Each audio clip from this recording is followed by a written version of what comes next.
সাঁইথিয়া নন্দিকেশ্বরী দর্শন শেষ করে এবার আমরা বক্রেশ্বরের পথে। বক্রেশ্বরকে শিবতীর্থ বলা হলেও এখানে রয়েছে একটি সতীপীঠ আর রয়েছে উষ্ণ প্রস্রবণ কেন্দ্র, যার আকর্ষণে প্রতি বছর হাজার হাজার পুণ্যার্থী ভ্রমণবিলাসী মানুষ পাড়ি জমান বক্রেশ্বরের পথে। এছাড়াও আশেপাশে রয়েছে হেতমপুর রাজবাড়ি, মামাভাগ্নে পাহাড় প্রভৃতি দর্শনীয় জায়গা। তাই চলো বক্রেশ্বর। এবারও আমাদের সাথে রয়েছেন রতন সেন, বিপুল মজুমদার। বাসে বেশিক্ষণ লাগেনি, রাজনগরের বাস ধরে চলে এসেছি বক্রেশ্বরে। বাস রাস্তার পাশেই সারদা লজ। একটু দরাদরি করে এই হোটেলেই ঘর নিয়ে নিয়েছি। বেশ বড়, তবে খাওয়ার ব্যবস্থা নেই। সামনেই মন্দিরে যাওয়ার রাস্তার উপর বিশাল তরুণ। ঘরে কিছুক্ষণ বিশ্রাম করেই বেরিয়ে পড়েছি আশপাশটা ঘুরে দেখতে। স্থানীয় কিছু মানুষদের থেকে জানতে পারলাম এখান থেকে খুব কাছেই দুবরাজপুরে রয়েছে হেতমপুরের রাজবাড়ি, মামাভাগ্নে পাহাড় আর বক্রেশ্বর নদীর উপর বাঁধ। এত কাছে এসে এগুলো না দেখা হলে দেখাটা অসম্পূর্ণ থেকে যাবে। মন্দিরগামী রাস্তার মুখে একটা গাড়ি রাজি হলো ঘুরিয়ে দেখানোর জন্য। প্রথমে বক্রেশ্বর নদীর উপর বাঁধ, এরপর হেতমপুর রাজবাড়ি, সব শেষে মামাভাগ্নে পাহাড়। এই রাস্তাটা চলে গেছে হেতমপুর দুবরাজপুর হয়ে ইলমবাজারের দিকে। কিছুটা গিয়ে বাঁক নিয়ে বাঁধের রাস্তা ধরলাম। নির্জন এলাকা।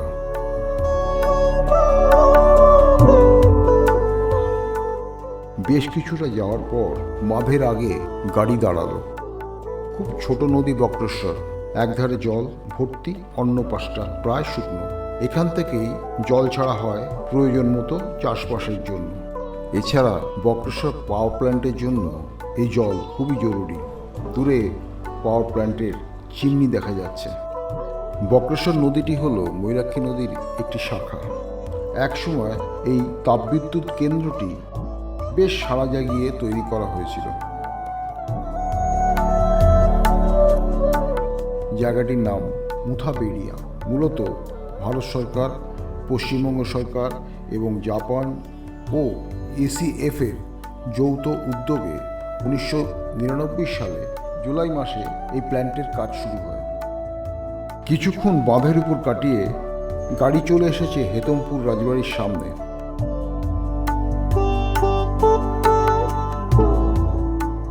(1780 সালে রাজা রামরঞ্জন চক্রবর্তী এই প্রাসাদ তৈরি করিয়েছিলেন। নাম রঞ্জন প্যালেস। কিছুটা মুর্শিদাবাদের হাজারদুয়ারির মতো, তবে পুরোটা নয়।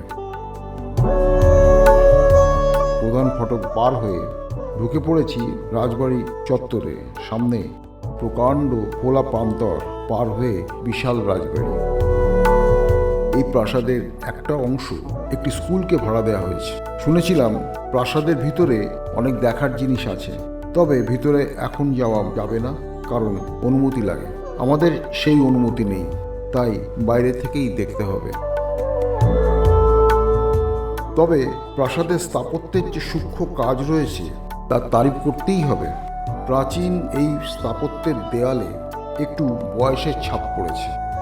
সামনের প্রাঙ্গণের ডান দিকে একটা মন্দির রয়েছে। এটা রাজপরিবারের গৃহদেবতা রাধাবল্লভজির মন্দির।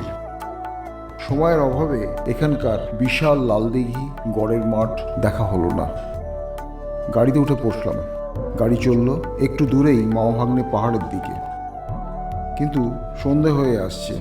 এই পাহাড় কিন্তু খুবই প্রাচীন। রামায়ণ মহাভারত গ্রন্থেও এর উল্লেখ আছে। আস্তে আস্তে অন্ধকার ঘন হচ্ছে, তাই গাড়ি থেকে নেমে যতটা সম্ভব দ্রুত চললাম মামাভাগ্নে পাহাড়ের দিকে। রাস্তা থেকে বাঁদিকে পায়ে চলা পথ প্রথমেই পড়ল পাহাড়েশ্বর শিব মন্দির। কিছুটা ফাঁকা জায়গায় এই মন্দির, এর পাশেই পাহাড়। মন্দিরের নির্মাণ শৈলীতে মুগ্ধ হতেই হবে। এর মধ্যে প্রায় অন্ধকার হয়ে যাচ্ছে, তবে মন্দিরের সামনে আলো থাকায় দেখতে অসুবিধা হয়নি। এরপর পাহাড়ে ওঠার পালা।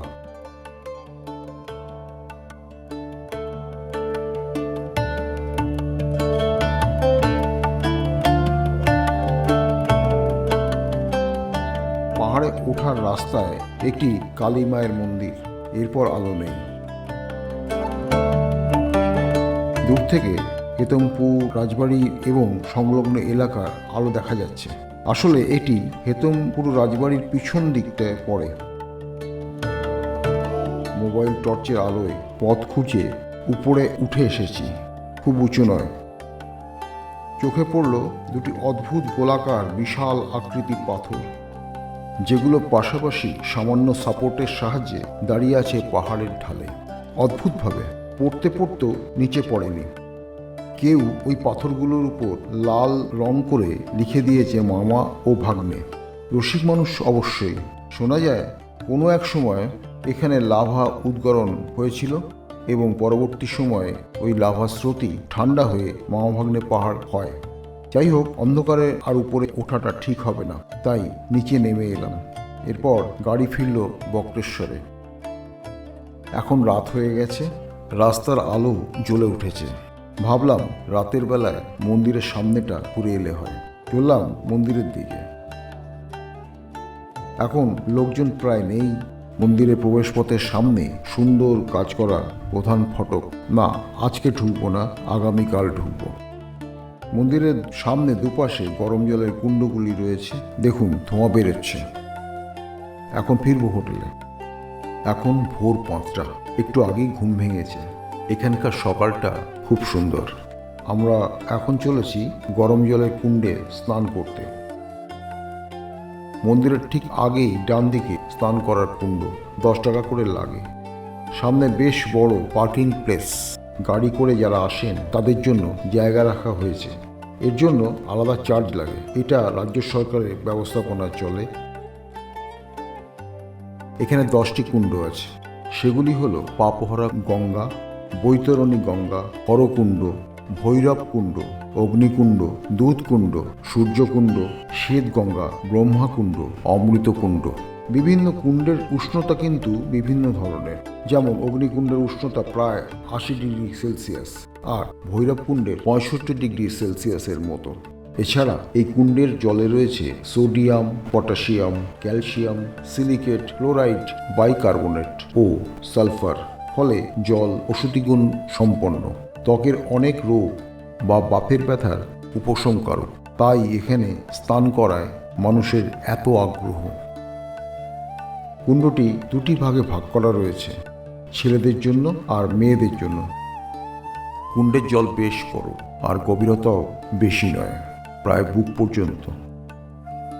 নামার পর বেশ একটা ছ্যাঁকা লাগার অনুভূতি। মনে হচ্ছে কেউ যেন হাজার হাজার ছুঁচ ফুটিয়ে দিচ্ছে শরীরে। তবে একটু পরেই সয়ে গেল। তখন কেবল আরাম। বেশ কিছুক্ষণ ছিলাম।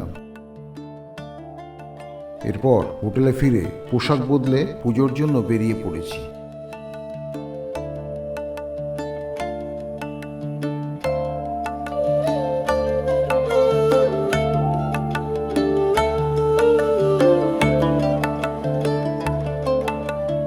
মন্দিরের পাশেই পুজোর উপকরণ বিক্রির দোকান রয়েছে।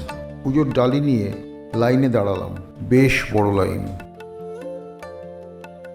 ডান দিকে শিব মন্দির আর বাদিকে আরেকটি উষ্ণ জলের কুণ্ড।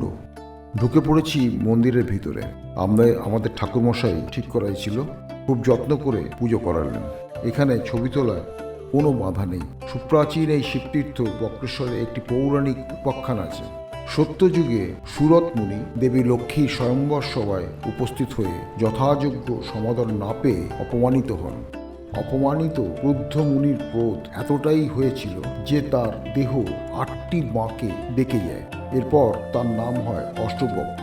এই অবস্থা থেকে মুক্ত হওয়ার জন্য তিনি বহু জায়গা ঘুরে গভীর অরণ্যে ঘেরা এই স্থানে আসেন এবং এখানেই গভীর তপস্যায় বসেন। মুনির তপস্যায় তুষ্ট হয়ে ভগবান শিব তাকে দেখা দেন এবং তার রোগের উপশম করেন। সুরত মুনির এই সাধন তীর্থ পরবর্তী সময় হয়ে ওঠে সিদ্ধপীঠ বক্রেশ্বর। আবার অন্য মতে শ্রী বিষ্ণু নৃসিংহ অবতার রূপে হিরণ্যকশিপুকে বধ করার পর ভক্ত হত্যার পাপে তার শরীরে জ্বালার উদ্রেক হয়। এই সময় অষ্টবক্র মুনি তার জ্বালা কমানোর জন্য নিজের মাথায় সেই জ্বালা ধারণ করেন। শ্রীবিষ্ণু জ্বালামুক্ত হলেও মুনি জ্বালায় অস্থির হয়ে ওঠেন।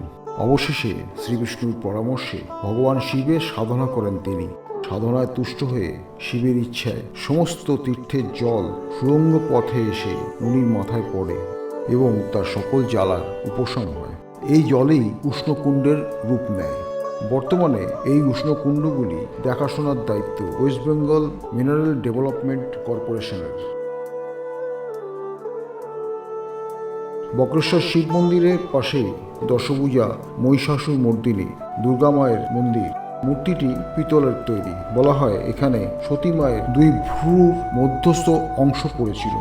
ঠাকুরমশাই জানালেন দেবী মূর্তির নিচেই রয়েছে সুড়ঙ্গ, সেখানেই রয়েছে মায়ের 2 ভ্রুর মধ্যস্থ অংশ। শ্রী বিষ্ণু তৎসৎ সত্য শুভ কার্তিকে মাসে শুক্ল পক্ষে সপ্তমাম তীর্থ। নিজের নাম আর গোত্রগুলো বলুন। আমার নাম বিপত্তারণ অধিকারী। আমার বাবা আদি পুরোহিত শঙ্করপুর অধিকারীর ছেলে আমি। আমাদের আমি এমনি সব পুজোই করি, যজ্ঞ হোম বিয়ে বইতে, তার দুর্গা পূজা কালী পূজা। খুব ভালোভাবেই পুজো দেয়া শেষ হলো। এবার ফিরব। হোটেলে ফিরে প্রাতরাশ সেরে এবার বোলপুর থেকে ট্রেনে চেপে কলকাতা। এই একদিনের সাঁইথিয়া ও বক্রেশ্বর ঘোরাটা ভালোই লাগলো। আমাদের দর্শক বন্ধুদের বলবো ঘুরে দেখে যান আর জেনে যান অনেক অজানার কথা।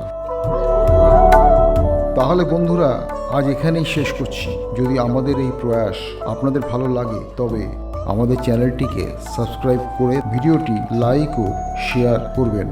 আশা করছি দেখা হবে আবার অন্য কোথাও। So good bye.